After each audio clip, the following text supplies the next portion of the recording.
κτήματος κόσμου, ευσταθίας των Αγίων του Θεού Εκκλησιών και της των πάντων ενώσεως του Κυρίου δεηθόμεν.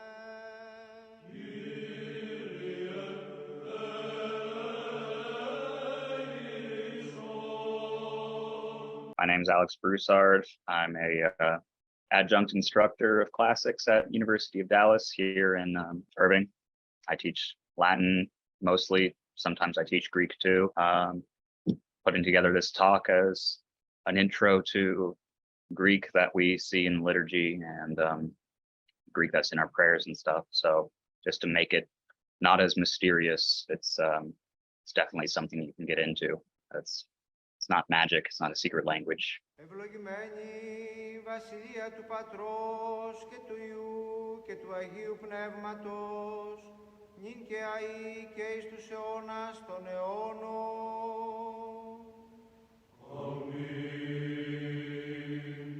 Intro Byzantine Greek, lesson 1, the alphabet. That's me, Alex Broussard.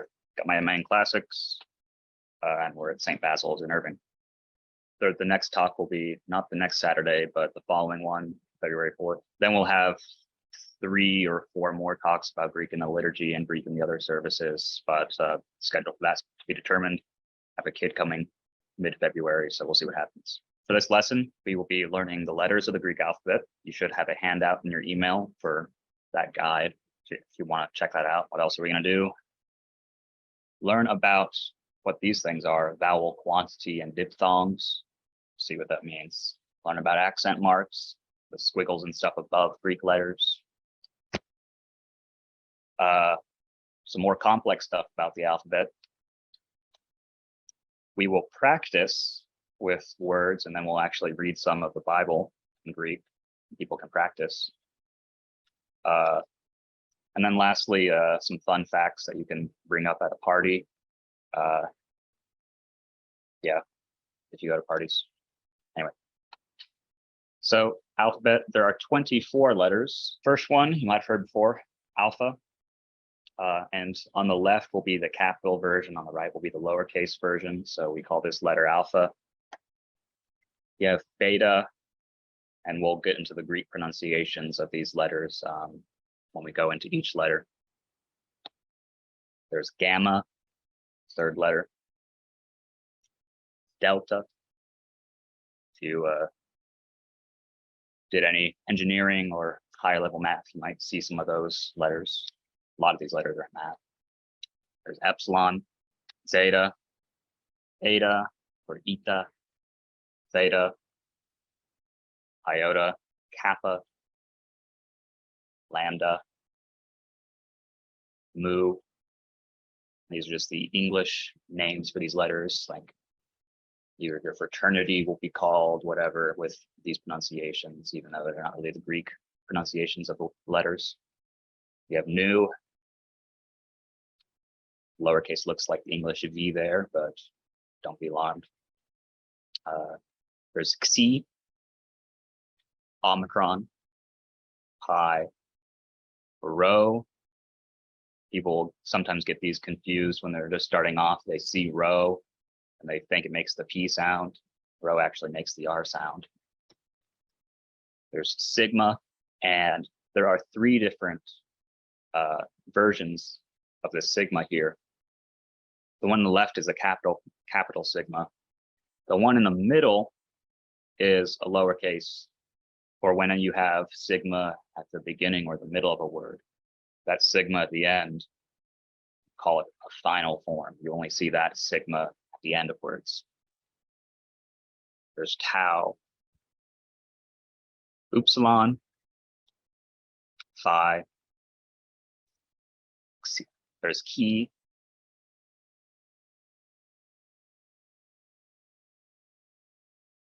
and psi, and omega. And we'll get into the pronunciation of each of these, well, now. Okay, so first up, alpha. We'll get into what the dashes and stuff on those accent marks and things above letters are after we get into the pronunciation of stuff. So we have alpha. Alpha makes the A sound. When you're doing uppercase stuff, it's pretty easy because it looks like the English letter A. And this is actually where it comes from. Alpha makes the A sound, looks like a letter A with, it's from the Greeks that the Romans got their alphabet and we got our alphabet. We call it the Latin alphabet. There were Etruscans in Italy, which had their alphabet created from the Greek alphabet. And then with interactions with the Etruscan people, the Romans got their alphabet. The Greek alphabet, it came from the Phoenician alphabet. So there was Carthage in North Africa and Phoenicia on the eastern coast of the Mediterranean. And the Phoenicians, well, they spoke a very different language than Greek. That language was closer to Hebrew than it was most European languages. And just like Hebrew or Arabic, they didn't write down vowels. So it was the invention of the Greeks to actually write down the vowels. And as you can imagine, that's pretty helpful to have vowels in your writing. So we are grateful to the Greeks for doing that. Okay, there's a beta, and yeah, we say beta, but I won't be doing church pronunciation for this stuff. The kind of Greek pronunciation you hear in church, it actually makes a V sound. So the pronunciation for this word would be vita. Okay.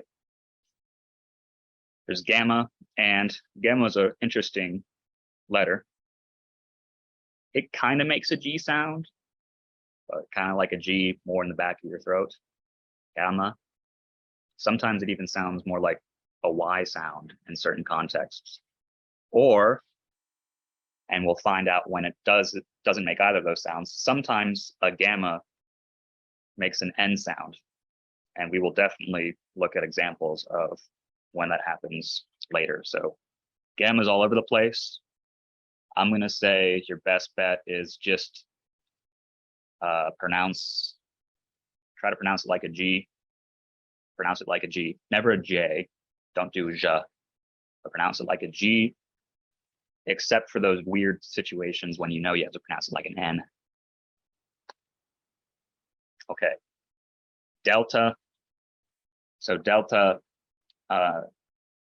it made the D sound, like the letter D.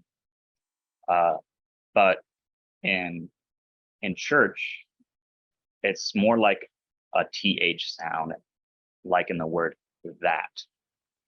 So some people, when they speak quickly, they'll say dat instead of that. They're very similar sounds. That TH, though, if you're curious, voiced dental fricative is the technical term. English has two different ways of pronouncing the TH. This is the version which sounds more like the D. So delta, if you want, or delta. So, and we'll practice this stuff. Well, actually, you guys will practice. I won't practice. So we can have different people practice. Okay, epsilon. The epsilon makes a short eh sound, and you see the writing of this word. Okay, the name for this letter is two different words. Yeah, we'll see why that is a bit later. The name epsilon is the more recent name for this letter. They used to just call it A. So it makes a short F sound, like an F. Lowercase looks kind of like the uppercase, similar enough. Zeta or zeta. Uppercase looks like a Z, pronounced like a Z. The lowercase is a bit trickier to see. So zeta, uppercase looks like a Z. The lowercase, it's a bit squiggly, but you can kind of see how it looks like a Z. So pronounce this like a Z.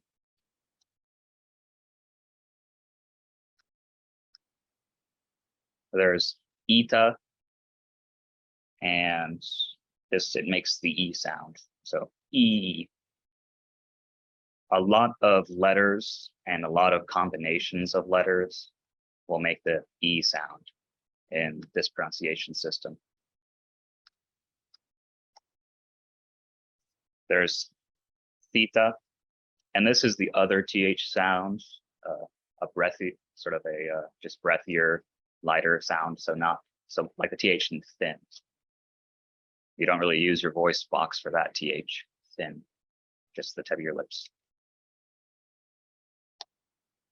There's iota, which also makes the E sound, or it looks like the I with without a dot on the top, even in lowercase.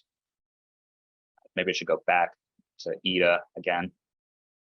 It looks like an H in the uppercase, but it's definitely not an H.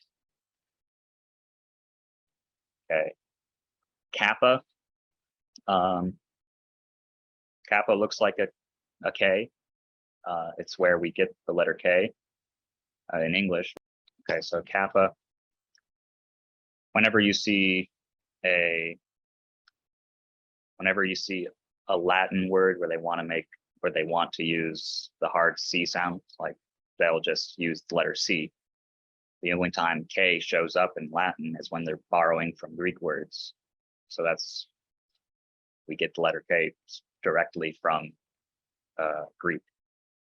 So Kappa, it's always a hard C, like in cat, or like the K in kangaroo. It's never a soft C sound like in city.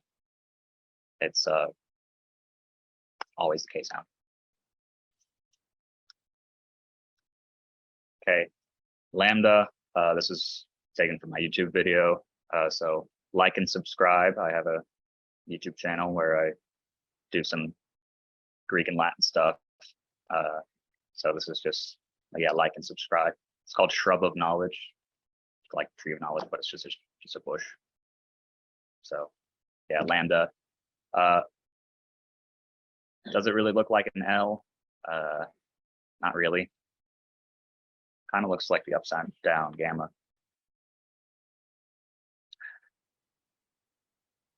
Okay, yeah. Sick of the animations not working out. Okay. Mu. This one's easier. The capital looks like an M, makes the M sound. All the letters pronounce me in Greek. So me. M, capital looks like an M, lowercase.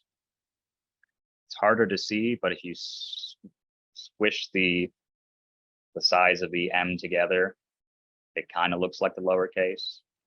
So they are related.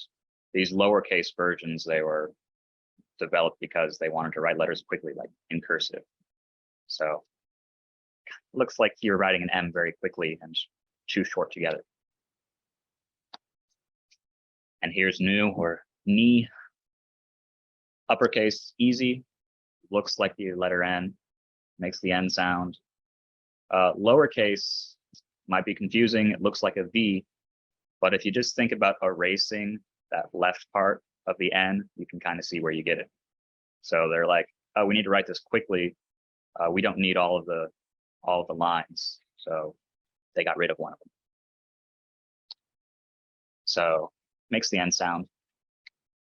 Omicron. This should be easy. It looks like an O. And Omicron.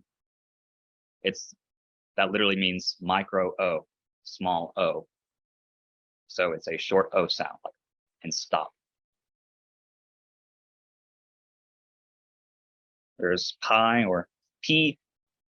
We've seen this in math, like the area of a circle is pi r squared, or the circumference is circumference of a circle is d times pi, diameter times pi. So yeah, it makes the P sound. Or we don't really have this letter in English, but if you're studying Russian, they use this letter. It's kind of like box on top. They'll use this letter for the P sound in Cyrillic alphabet. The next is rho.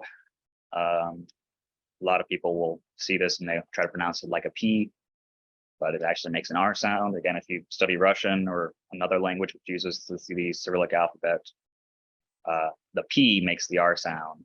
The letter which looks like P in Russian makes the R sound actually. So they get that from Greek. Makes the R sound, but not like the English R sound. The English R sound is a very unique sound. It's hard for a lot of foreign speakers or non-native speakers to make that sound. And so just try to flap it or roll it, like ro or something like that.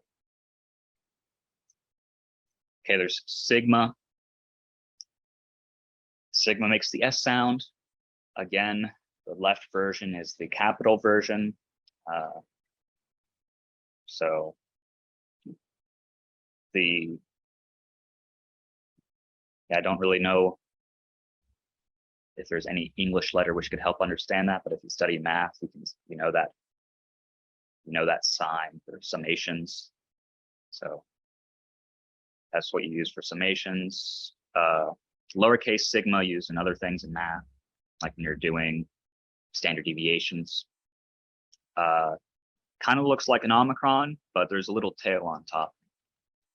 And then there's that one on the right, which is a lowercase sigma only at the end of words. We call that the final form. Sometimes a text or icons, they'll write all the sigmas as C's, kind of like the final form here. So if you see a C in an icon, good chance it's making the S sound. And it's called the lunate sigma because it looks like a crescent moon. So sigma. There's tau or tav, makes the T sound. This one should be pretty nice. It's like, oh, okay, finally getting something a bit better. Yeah, and lowercase, it's just tinier and has a little swivel at the bottom. There's Epsilon, and it also makes the E sound. E.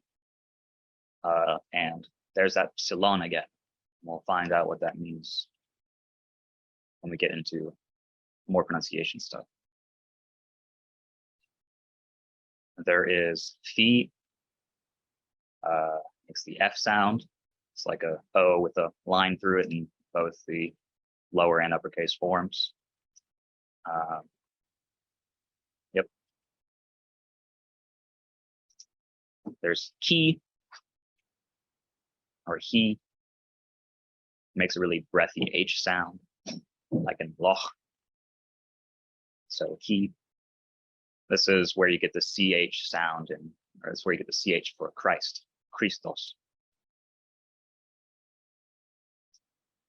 There's Psi, PS, and like the PS in psychology or psychiatry.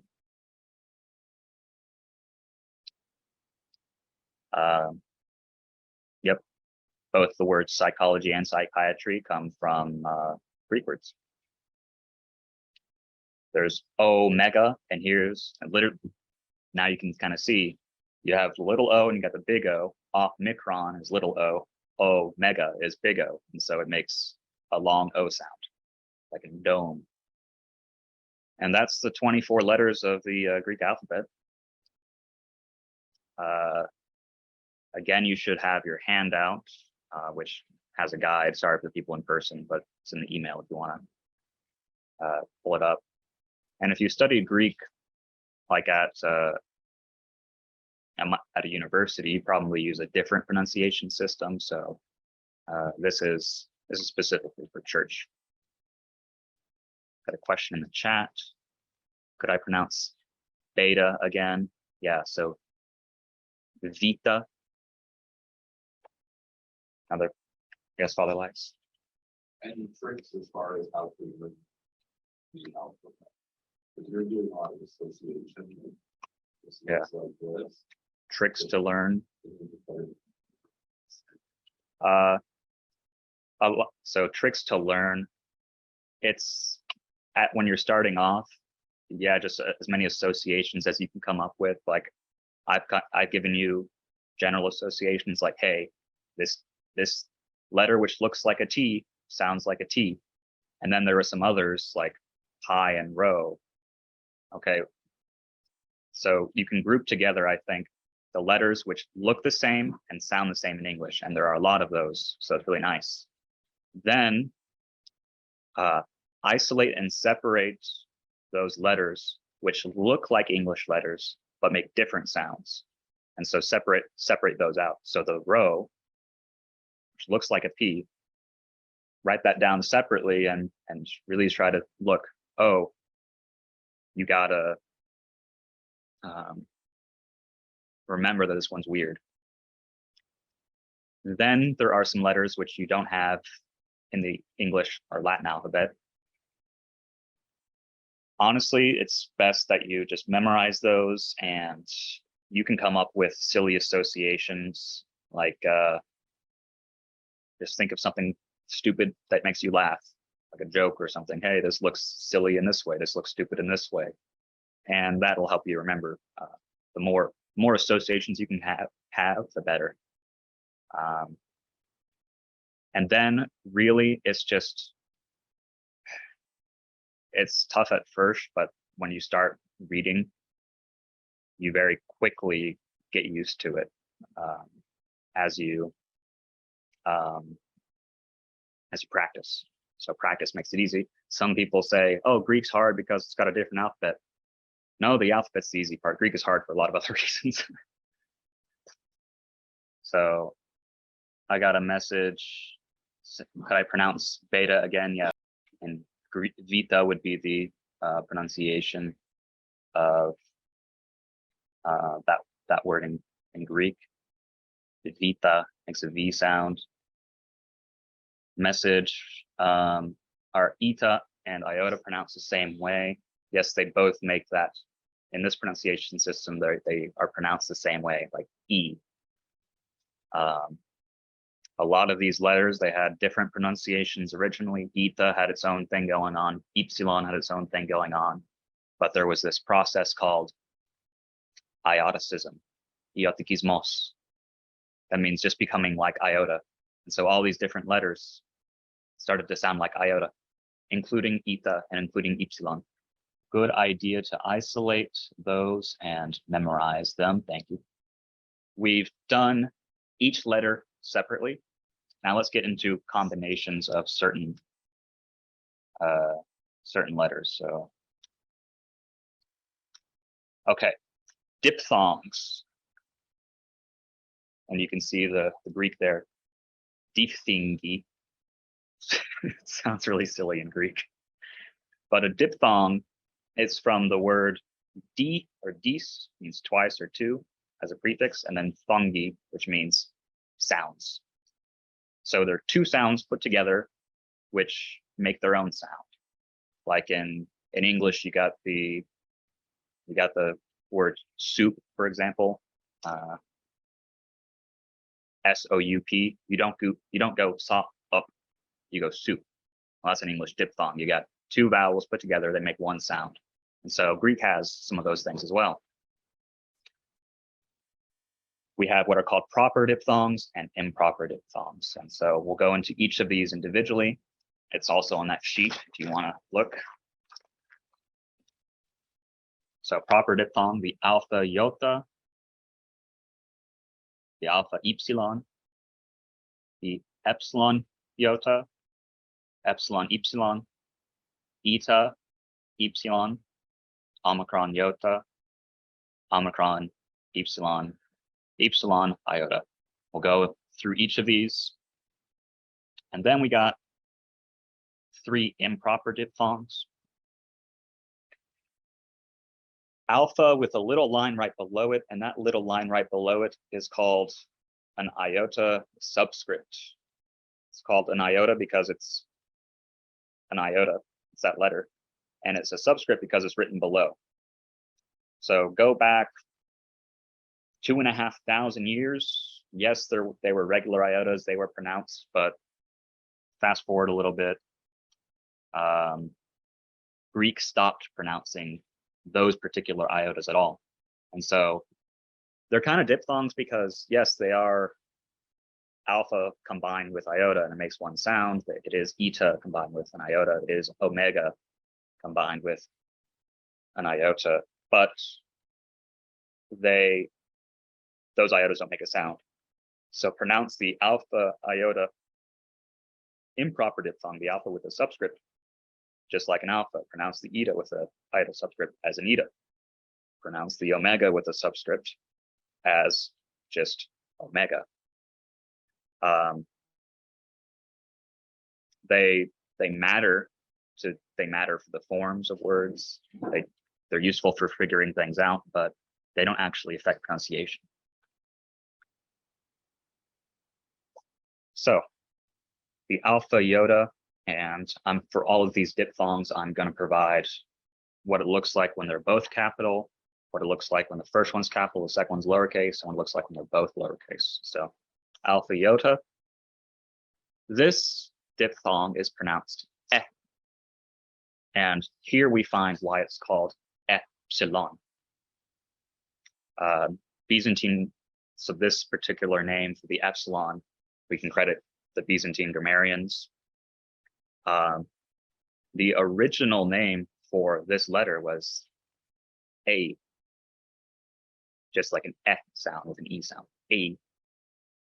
But as pronunciation changed, when this alpha iota combination became an eh sound, they wanted to distinguish this plain letter epsilon, plain from the not plain the combination. And so epsilon means, oh, I'm just talking about the plain letter, not this diphthong, not alpha iota. And so you might be thinking, oh, epsilon then, epsilon is called epsilon because there's a diphthong that makes the E sound. Well, you'd be right. Okay, so epsilon, plain naked bare There's now alpha epsilon, and this makes an of or an off sound. Of or off. There's epsilon iota. This makes this pronunciation system the E sound. E. More ioticism there for you.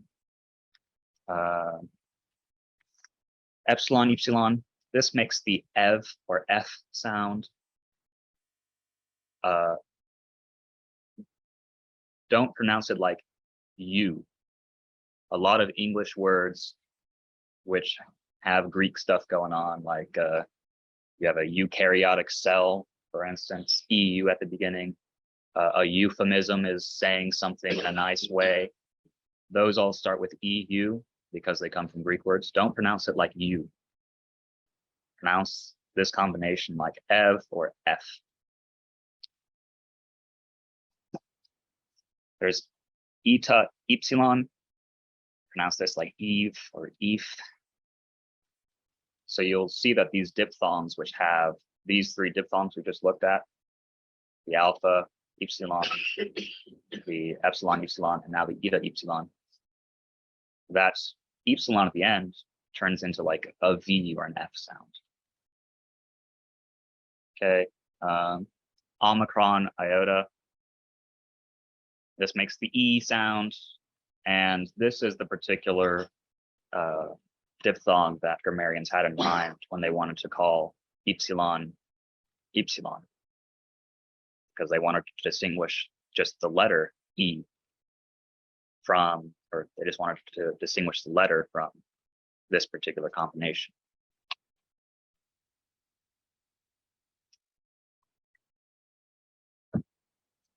Okay. The Omicron Epsilon combination. This isn't of or off. It's just, this is its own one. It's like the oo sound in soup. So when I was trying to learn these things, I just thought of the word soup. Oh, it looks like an OU. I'll just pronounce the OU like I do in soup. Okay. And then epsilon, iota, both of these things separately make E sounds. And so these together makes an E sound. So this goes E. Okay. Now, notice here, I'm not repeating myself. This is where this is the improper diphthong. This is the combination with an iota subscript. And the reason I'm giving 3 different forms is so you can see when you're writing all letters, all capital, yeah, you write the iota subscript as if it were normal. When you start a word with a capital A, but it would have had an iota subscript, you still write on the line. But when you're writing everything lowercase, it's a subscript here. So just keep in mind, if I'm writing everything capital, is it a real diphthong or maybe it's an improper diphthong? So alpha with a subscript, remember it's just pronounced like an alpha. Eta with the iota subscript just makes the eta sound. And omega with iota subscript just makes the omega sound. Okay.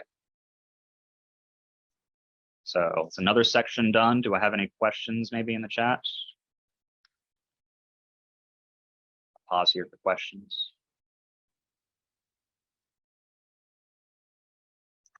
And on your sheet that was in the email, you should have all these diphthongs, guides to all these diphthongs there.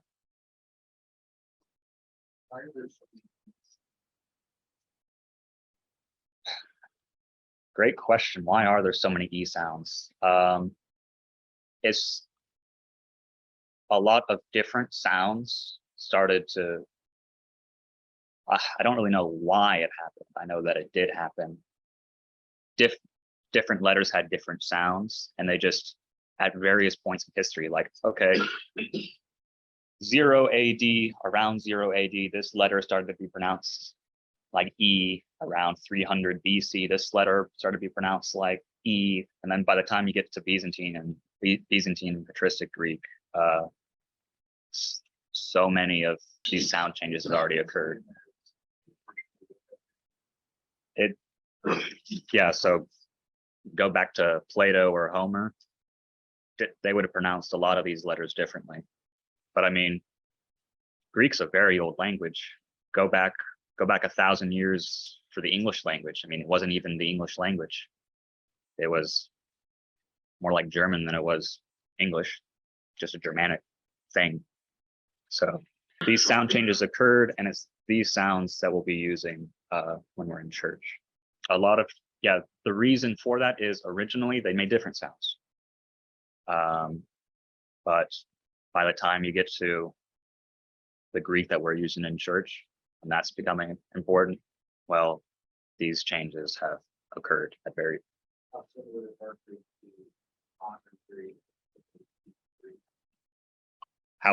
If you didn't hear the question, how similar is this Greek to modern Greek?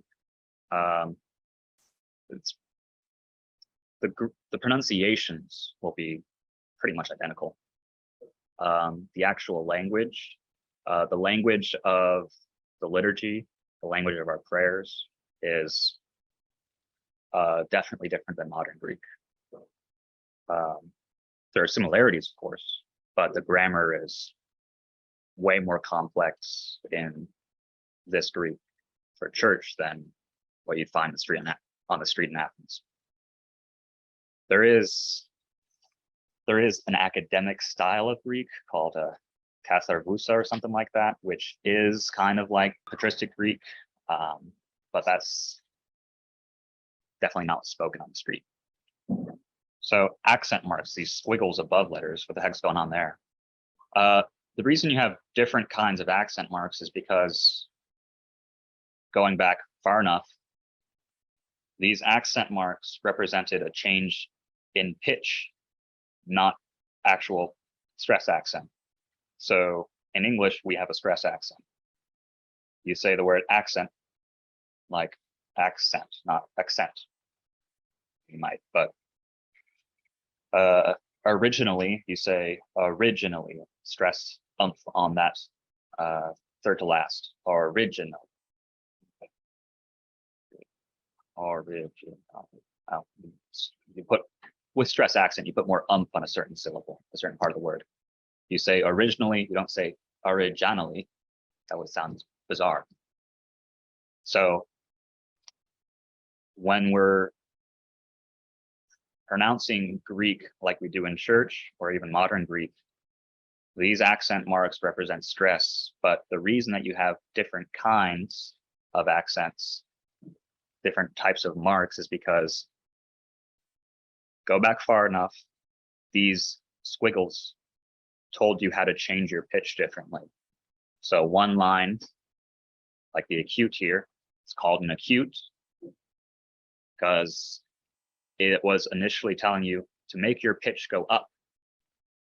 So rather than put more umph on something, you would talk higher at a certain part of your speaking. So it's called the acute. The Greek term there, ioxia prosodia, means just the sharp mark, the sharp accent mark. Sharp as in like pointy, but also in music, a sharp, if you play music, a sharp sign looks like a hashtag.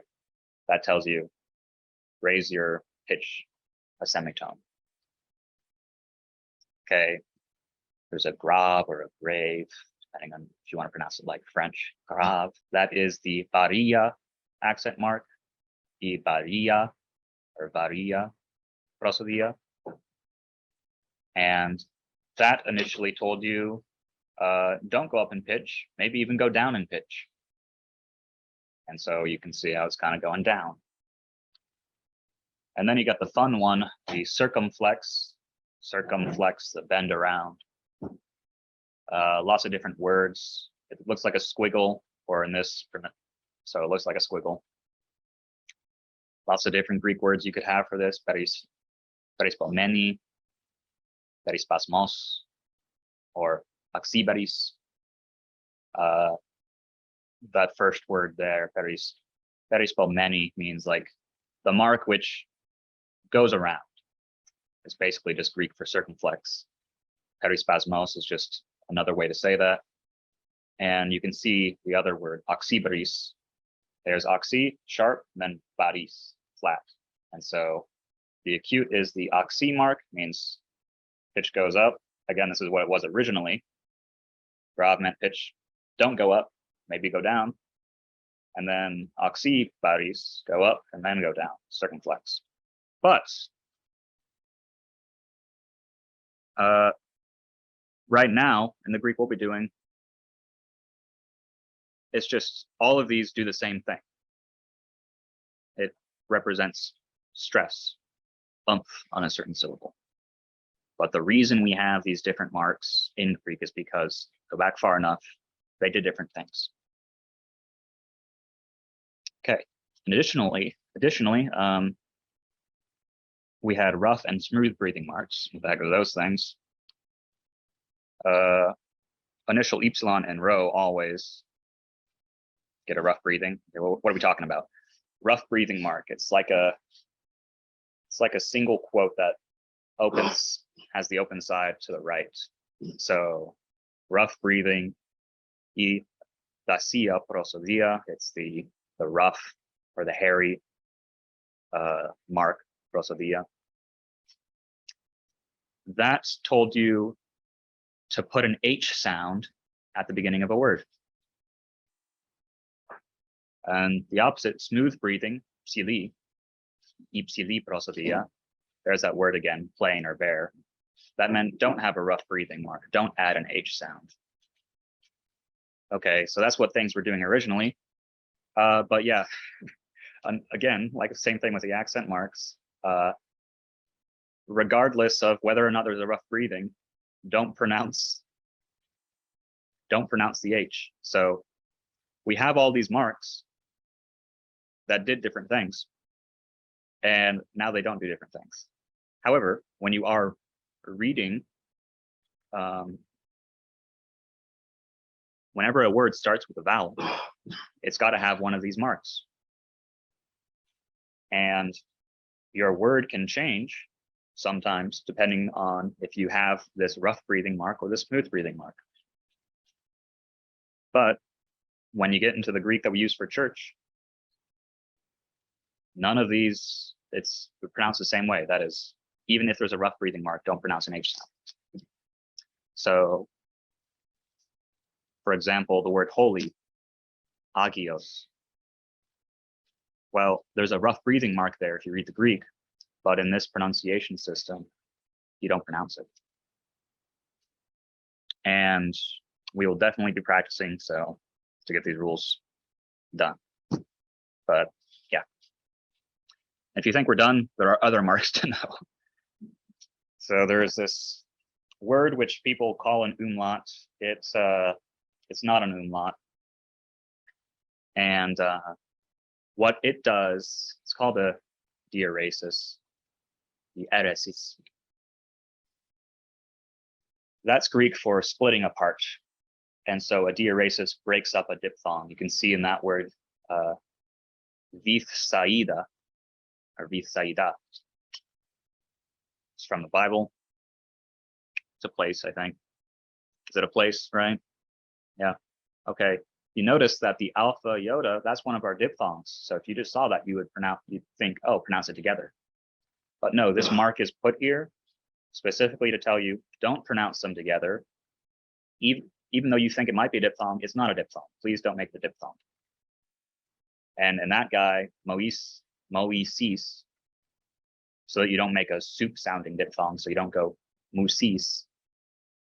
They put a diaresis there above the epsilon to tell you, oh, heads up, not a diphthong. 3 syllables in this word. Okay, so diaresis, you're not going to be a test, not going to be a quiz. You don't need to know what diaresis means. But if you do see that, symbol, and know that you're not doing a diphthong. And then lastly, okay, so this is the last one. There's a mark we call the koronis. Koronis means curved. The word crow in Greek, korone. Well, korone means like a wreath. You get the word corona. The Romans borrowed that word, like a corona. It's a beer, but it's a crown. So it means a curve. And this is different than this does something different than a smooth breathing mark. This indicates there's an elision. That 2 words are jammed together because it sounds nice that way. You study French, elisions all the time. Rather, so the example here, ta auta, ta afta. My Erasmian pronunciation is slipping in, sorry. Ta afta. Rather than put a pause there, do ta, take an afta. It's way quicker to just say tafta. And so that's what that particular mark will be representing. Oh, we jammed 2 words together because it sounds so much nicer. And so that represents elision. That happens with krasis. Krasis means upblending. You're pouring 2 things together.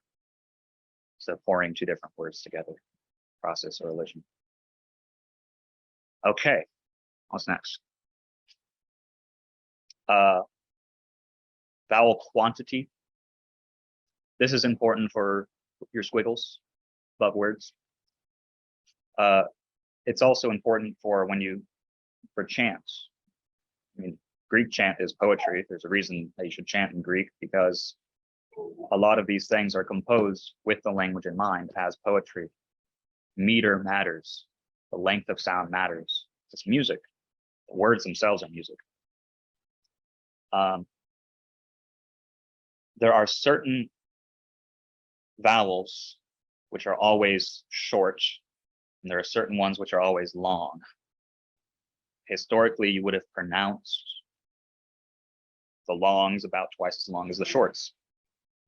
we don't really pay attention to vowel quantity, how long vowels are in Greek or in English. But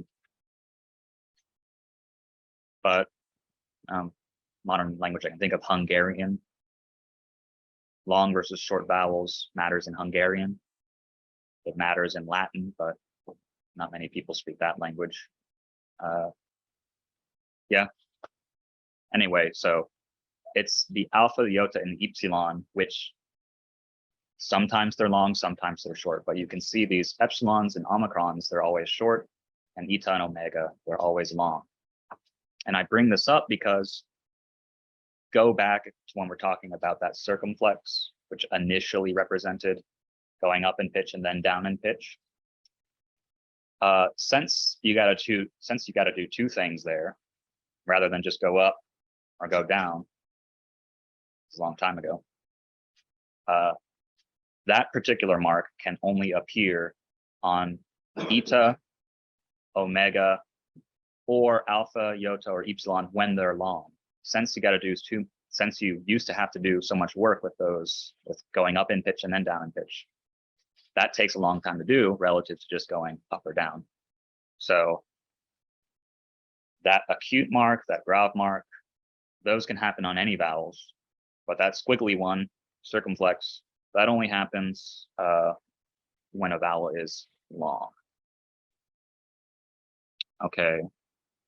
Gamma rules, let's talk about the gamma. So again, don't pronounce it like a J. Don't go jamma. It's kind of like a throaty G sound. Pronounce it like a G. It's easy that way. The actual sound in Greek is a super rare sound in all the world languages. Voiced velar fricative or voiced palatal fricative in other contexts. You don't really have those sounds. Just pronounce it like a G. Except when it's before what we call one of these palatals. Palatal means you just put your tongue near your palate when you make these consonant sounds. So if it's a gamma, if a gamma is before another gamma, a kappa, a chi, or a xi, pronounce that first gamma as if it were the letter N, as if it were ni. And if you want to think about, okay, this is going to be painful remembering 4 specific letters. These letters are all very similar. If you want to make a g sound and want to make a k sound, your tongue is in the same place in your mouth. They're all called palatals for a reason. Your tongue's at your palate. It's just that with a gamma, a G sound, you engage your voice box. So if you want to at home, you can keep your mics muted for this. But if you want to practice g, g, k, k, put your hand to your throat box, your voice box. With a g sound, you can feel your voice box vibrating, g. But you make the same shape with your mouth, k. You're not so much going on in your throat. So they're both pretty much the same sound, the same mouth orientation, but with one of them, you're using your voice box. Ki, it's like a, well, think of the word lock, CH. It's still like a KH sound, Christos. It's just like a really breathy gamma, K. And then Xi, well, it's basically just kappa plus sigma. It's a K sound again. So all of these are pretty much Ks, just with some extra stuff going on. Palatals. And we will definitely practice. Okay, so let's practice. Ευλογημένη βασιλεία του Πατρός και του Υιού και του Αγίου Πνεύματος, νυν και αεί και εις τους αιώνας των αιώνων.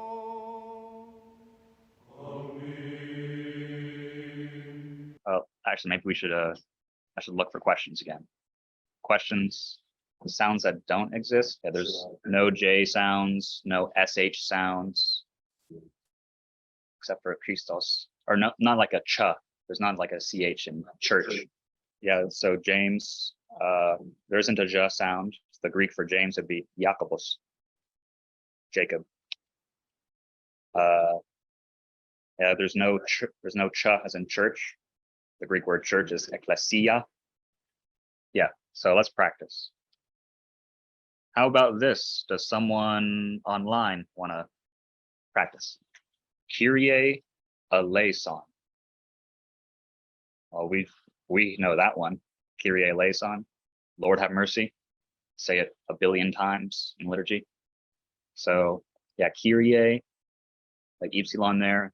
Kappa, Epsilon, Rho, Iota, Epsilon, Kyrie. Notice that accent mark above the Epsilon. Kyrie. Next word, eleison. Eleison. Have mercy. Yeah, the accent on the Epsilon there. Maybe I should make Father do this one.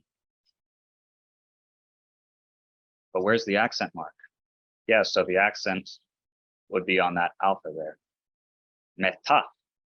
And then that Omicron Iota combination, it doesn't sound like oi in this pronunciation system. Anyone remember that diphthong? Yeah, so metania. Accent on that second syllable. So a lot of people, if you're in an academic setting, a lot of people say metanoia because that's literally transliterated. That's kind of what it looks like. But if you show up in a Greek church, priests will be going, metania, metania. Repentance.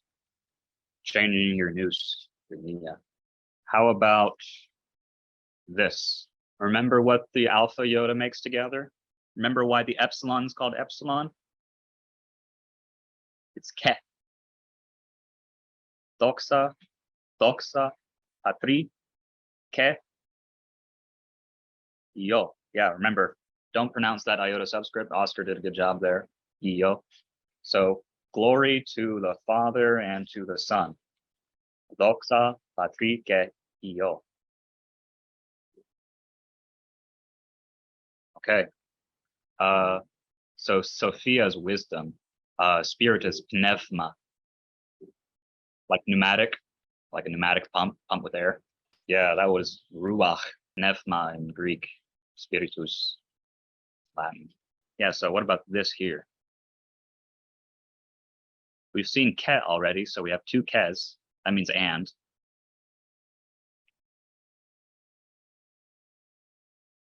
Those aren't these in that second word. Those are ni, yeah.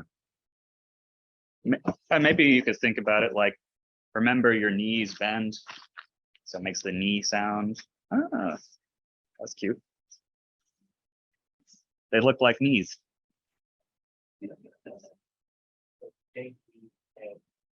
Kenin, and that's a squiggly above there, so you know that's a long epsilon, not a short one.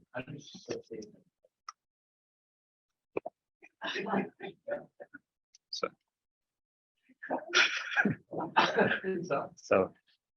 ke paso, kenin, ke, what's that last word? Ai, yeah. Ai. Yeah. Kenin, ke ai, both now and forever, the two ands. When you have two kes, two ands, the first one can mean both. Yeah. Yeah, a lot of languages, rather than have both and, they just do and they correlate them with one another. And now and always. Now and always on every given occasion. And this is a mouthful. There's ke again. We know ke. Keis, tous, good. That alpha iota at the beginning is the same alpha iota in ke. So keis, up, 1, 2 bar, keis tous keis, or keis tous eonas, and towards and unto the ages.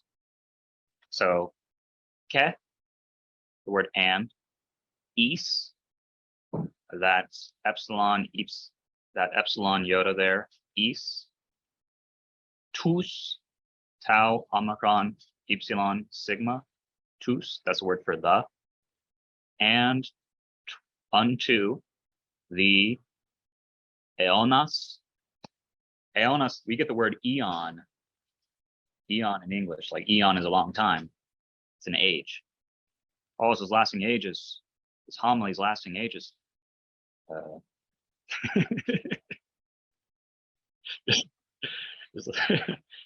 I'm in trouble.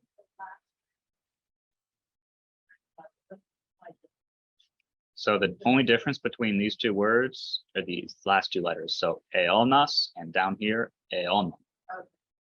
So, and you can see this word tone is different. So this ending, this word for the, and this ending, that's for when it's following the word is. But when you want to say of the something, you use this word and this ending. Okay, istus aeonas ton aeonon, and unto the ages of ages, of the ages.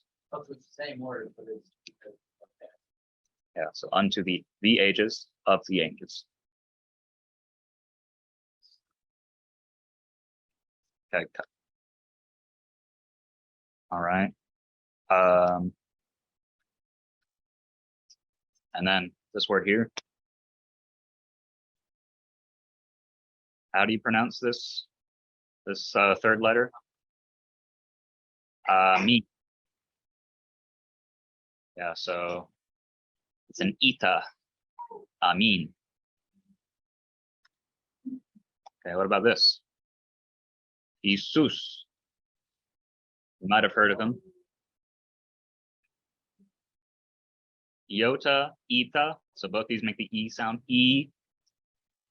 Sigma there. So there are two sigmas in this word, but remember that a sigma in the middle or the beginning is different than a sigma at the end.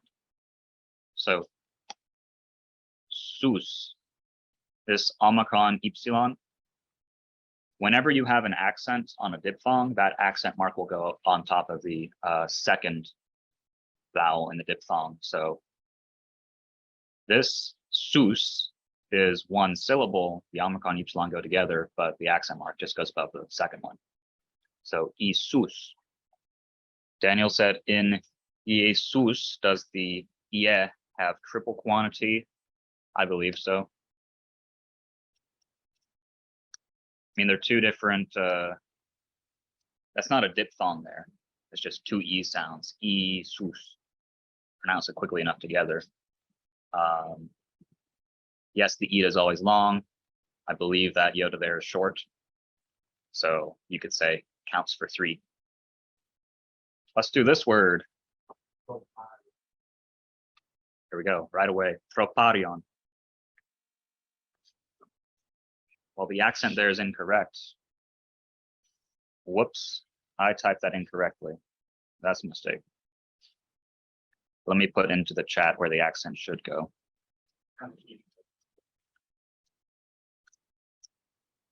The accent's on the alpha, troparion. What is that? What is a troparion? Yes. Something. That's something that happens when you're at liturgy. And so this is, stay tuned for future classes where we go into the divine liturgy. More to come.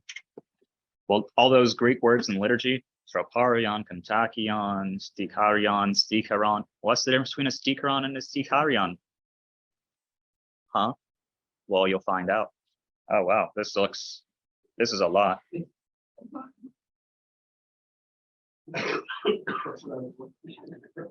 So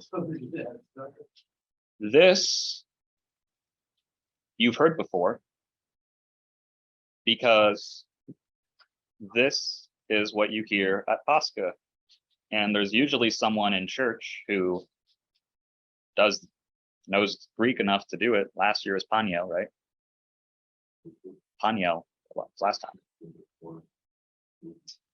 So last Easter, last Pascha, it was a guy visitor from Mexico, subdeacon, Paniel, he did it. The year before that, Father Elias did it. So this is John 1.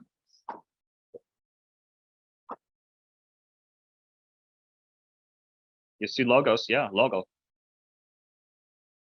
Okay, how about we can little bit by little bit. Who wants to read up to the comma?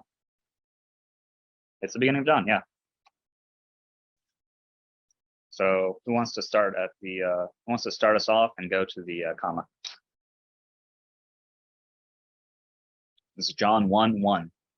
That's first letter epsilon, second letter E. Yeah, it's an N. So that means in. So in what? Yeah, so this is the word for beginning. Archi, archi. The he makes a really breathy sound. He, archi, in. Yeah, so we got in the beginning. And this letter, remember, it's eta. We got too many N's here. So N, in.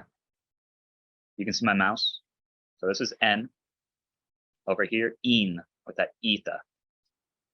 En archi, in, o. Even though there's a rough breathing mark here, still say o. Because Byzantine Greek speakers got rid of that H sound. So it's still written down, but yeah, it's just o. And then this word, you've probably heard before, logos. Yeah. In beginning was the word. Ke o logos in pros ton theon. Ke o logos in pros ton theon. And the word was pros, with, in front of, next to. Lots of translations for pros. Was with. Literally here, the God. But we can just say God. And the word was with God. And where's the accent in that word? Okay, theol. We've seen this word already. In o logos. And God was the word.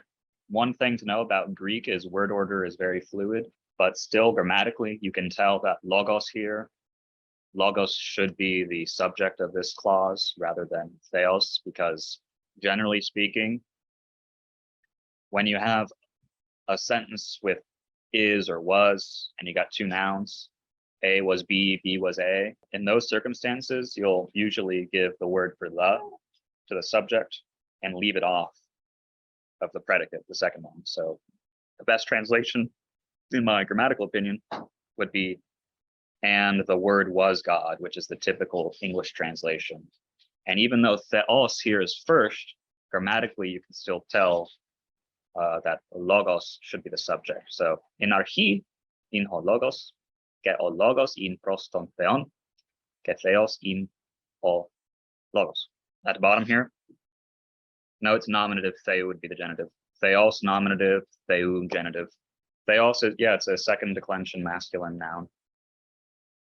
Theos. You can see, so here, up here is accusative, ton theon.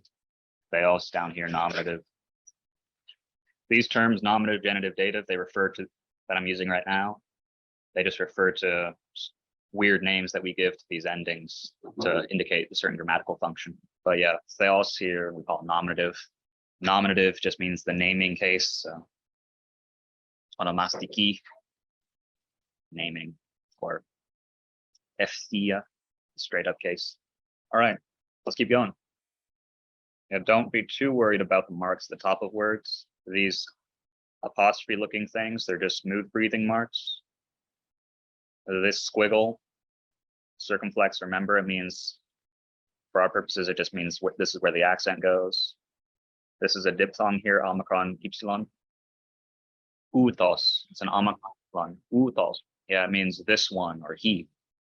And this one, talking about the word, he, the word, this. There's that word in again, was, he was, this one was, and utos in, and this one was in, yeah, that's English, in the beginning. Yeah, archi. So it's an alpha at the beginning there, makes the A sound, kind of looks like an A.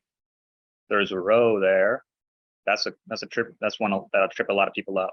Even though it looks like an R, a P, it actually makes the R sound. It's a rho. And then there's he there, makes the breathy H sound. So like CH and Loch, like Loch Ness Monster. there's eta here. Alpha rho he eta. Utos in and archi. And this word here, proton theon. Yeah. Utos in and archi proston theon. This one, he was in the beginning with the God, with God. This is the kind of practice that you definitely can do on your own time, just to improve your pronunciation. Is just, even if you don't really understand, if you want to practice saying stuff out loud and reading it, it's great to get you to read more quickly. That's pretty good. Panta di autu egeneto, or egeneto. Panta means all things, like English words that have panta or pan in it. Some Greek words. Pandemonium in hell. That means all the demons. Melts in hell. Pantheon, yeah, pantheon. There's that word theon again. So a pantheon is all the gods. There's a church pantheon in Rome, which is now a church, but it used to be the temple for all the gods, for the pagan Romans. Pantheism, denying that God is transcendent, but rather that God is in everything. Yeah, so panta, all things. The autu, that the there means through. So all things through him, ageneto. You can see the gamma, I'll point it out, the gamma epsilon ni there. That's where we get the word Genesis. Again, Genesis means coming into being. So all things through him came into being. We're talking about the word. Again, talking about logos, talking about God.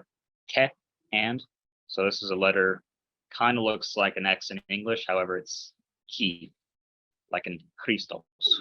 Choris, autu, same as up here. Egeneto, ude, and this, oh, Yagonen, it's actually up for debate in certain commentators where this last part goes, whether it goes with the previous or next bit. But ke, choris, autu, egeneto, ude, and. So, and outside of him, no thing, not one thing, ude, and egeneto. And outside of him, outside of God, outside the word, nothing came into being. Without God, yeah, there'd be nothing. That's, yes. Ke, choris, the accent right here. Aftu, egeneto, ude, and. And then this all yegonen down here, all yegonen. That means which has come into being. It's just a clause, which has come into being. Some commentators take it with this bit up here. This text I'm pulling from has the period here, so it's taking this all yegonen with the next bit. So we can just do that. I can't really pronounce these letters very well because I'm not a native Greek speaker. But this first gamma, a gamma before an eh or an e sound, sounds like a y, kind of like a G-ish y sound, and it's more like a G, plain G sound when it's before an O or an A. So you'll hear yagonen, yagonen, that which was. Oh, there's a typo. Should be a subscript right here. Okay, en autu zoe, yeah, life, yeah, zoe in him, en autu life was. So in him was life. Ke I zoe in to phos ton anthropon. Sorry. And the life was the light of the men. And the life was the light of men. Anthropon, like anthropology, study of men. Okay, so here's the sound. Hold it on Wikipedia. Here's the sound of the voiced velar fricative, which is the normal sound for the gamma. That's when it's in medieval Byzantine Greek, that would be any gamma, but now in modern Greek, when the gamma is before an epsilon or a iota sound, it then is pronounced more like a voiced palatal fricative. There's more like, it's kind of like a y sound. So voiced palatal fricative. That's a voiced palatal fricative. Yeah. Kind of like a y sound. Yeah. So that's why I said more like Yeah, like in modern Greek, cheers, yamas, that sound. Tophos, yeah. Anthropon. Ketophos en ti scotia. Remember that Alpha Iota? Semen ket pheni. Ketophos en ti scotia pheni.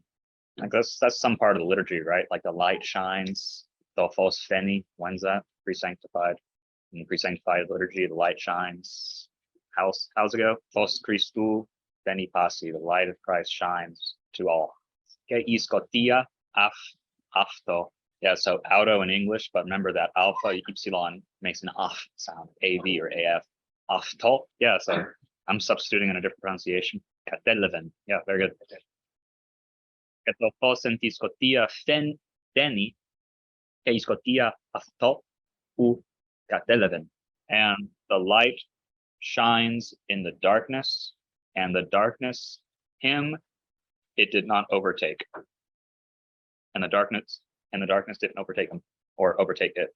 Okay, let's keep going. Yeah, very good. Egeneto anthropos apestalmenos. That's a me there. Kind of looks like an M. Switch together like a sandwich. Apestalmenos para theu. Egeneto anthropos apestalmenos para theu. There came into being, there was born a man, anthropo, apestalmenos para theu. That's a big word, that's a hard word, but we have a very similar word in English, apostle, apestalmenos, same root as apostle. So there was born, there came into being a man sent by God, sent from God. And yeah, apostle means man sent, yeah, it's Greek, apestalmenos, someone who has been sent. Yeah, onoma, I forgot the iota subscript here, sorry. Afto, remember? Yeah. But the pronunciation of Greek I use in university, it would be auto, yeah. So I'm having to struggle too. Onoma afto, the name for him, his name, Ioannis. It's an ida at the end, E, Ioannis. Yeah, the name for him was John. We're talking about John Baptist. Okay, angelos. It's a gamma followed by a gamma. So the first gamma sounds like an N sound. Angelos means angel. Here's a word, sphinx, like the Sphinx in Egypt. Sigma, phi, iota, gamma, xi. So that's sphinx. Gamma followed by one of those palatals. So like xi there. I think that's the spelling. Non-key.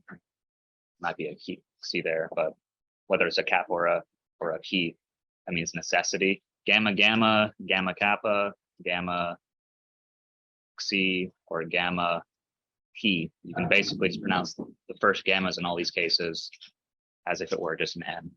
So utos ilfen is martyrian ina martyrisi peritu photos. Okay, he, this one, came towards witnessing, towards martyring.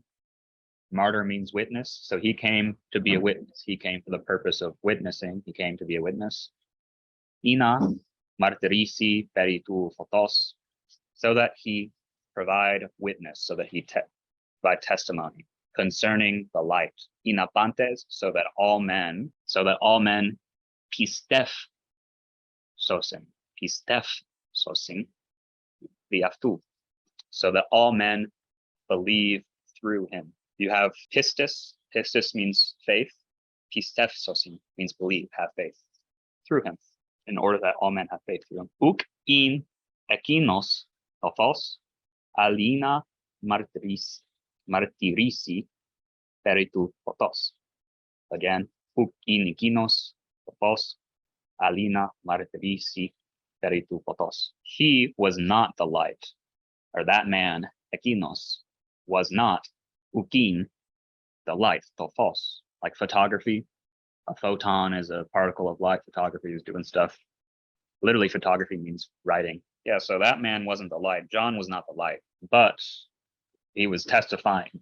He came so as to provide testimony concerning the light. Martyrisi. In tophoston alithinon, o otizi anta anthropon, et homonon isto cosmon. He he was in, that man was, the light true, the true light, the false tall, alithinon. Andrew has named the kid Alethea, means true, truth, Alethea. So alithinon means true. All, oh yeah, all alithos anesti. Truly he is risen. So there you go, a Greek word. Alithinon means true. Aletheia means truth. Alithos means truly.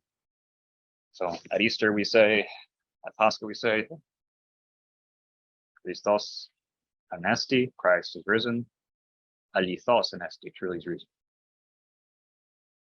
So back to o photizi up here, o photizi panta anthropon, which shines, which enlightens, which causes to be enlightened each man. Panta again, pan, every, each, which enlightens every man. Erchomenon is ton cosmon, coming into the cosmos, cosmon, into the world. So now you know, like, the cosmos is everything. It's the world. There should be an iota subscript up here. Sorry. Ento cosmo in ke o cosmos diaptu egeneto, ke o cosmos afton ur egno. So in the world he was, and the world through him has come into being. Genesis, egeneto. And the cosmos, uk egno, afton. And the cosmos did not know him. Like the word gnosis means knowledge. Like the Christian, or the, what do you call them? Christian separatists, call them heretics. The Gnostics. Gnostics believed they had hidden knowledge, hidden gnosis. All they really did was come up with a bunch of deities. It's an early church father, I think, made fun of them. Athanasius or someone who said, you guys just name your deities everything. Like, you gotta name your one deity cabbage, another one this other vegetable or something. Yeah, Gnostics. Now you know what Gnostic means. Egno. Ista idia ilthen ke I idii afton u parelaven. He came into his own, and his own did not. I don't know if they're etymologically related. They might be, but idii means your own. An idiot is someone who keeps to himself and doesn't participate in society as he should. There's something wrong with you, according to the Greeks, if you weren't a social creature. You kept to your own all the time. Idiorhythmic, his own rhythm. So idiorhythmic at your own pace, monasticism. Okay. As opposed to Cenobaic. Osi de elevon aftis exousian techna theu geneste dis pistef usin is to onoma aftu. But as many as received him, osi elevon aftu. So the word here, but as many as received him, edoken, he gave aftis to those, exousian, the power, the geneste down here, to become, there's the word Genesis again, geneste, tekena theu, children of God. Tis pistevusin, is to onoma aftu, towards those who believe, is to onoma aftu, in his name, in the name of him. That's how you start in the name of the Father, is to onoma, in the name of. Is to onoma to patru, ketu iu, ketu agiu, nepotos. Got a few minutes to do. Oh, I guess we're done. Your homework is nothing. Are there any questions? Comments? The Greek that I teach and I've had the most exposure to is ancient Greek. So like Greek pagans, Plato, that kind of stuff. But that does put you in a good spot to get into reading the Bible and reading stuff in church. It's way easier to go from ancient Greek to church Greek because it's very similar. Modern Greek is different. I have some books that I use for stuff. Kind of the go-to book for a lot of people for learning ancient Greek was this book, From Alpha to Omega. Will the class be 2 weeks from today? Yeah, class is 2 weeks from today. And same time? Yeah, I think so. Yep, same time. So there's this book, From Alpha to Omega. It's pretty big. I didn't use this book, but I know a lot of people who have. It's a pretty well-known author, Anne Groton. She's also done some work with Latin stuff. The book that I use, it's a lot smaller. I prefer it a lot more. Introduction to Greek by Chase and Phillips. Much thinner, much more concise. It's but it assumes a lot of you. It's useful to have some Greek or some Latin prior to taking up that book. If you want an immersive approach, as much as you can get with a dead language, there's this book, Thrasymachus, and it just sort of throws you in with stories with pretty easy Greek. The pronunciation that these books will be using will be for ancient Greek pronunciation, which is different than what we use in church, but the Greek is pretty much the same. In fact, it's harder. Ancient Greek's harder usually than biblical Greek. So it's kind of like learning on hard mode and then things be easy. So this is it's an interesting book, sort of throws you in. There are biblical books out there, they're biblical grammars. But for ancient Greek, the English grammar, that's the go-to, is Smythe. And there's a lot in here. It's a very heavy book. Okay. Well, thank you everyone for showing up. So next time we'll be focused on icons too, so we can even look at the icons of the apostles, recognizing the abbreviations and inscriptions and icons, because they don't spell out the whole words a lot of times. They'll be Greek abbreviations. So you need to know both some Greek and some abbreviations. So we'll have icons in person, so you could look at more than just a picture. And in later classes, we'll look at the Divine Liturgy and Vespers and Matins. Thank you everyone for coming. Εν ειρήνη του Κυρίου δεηθώμεν.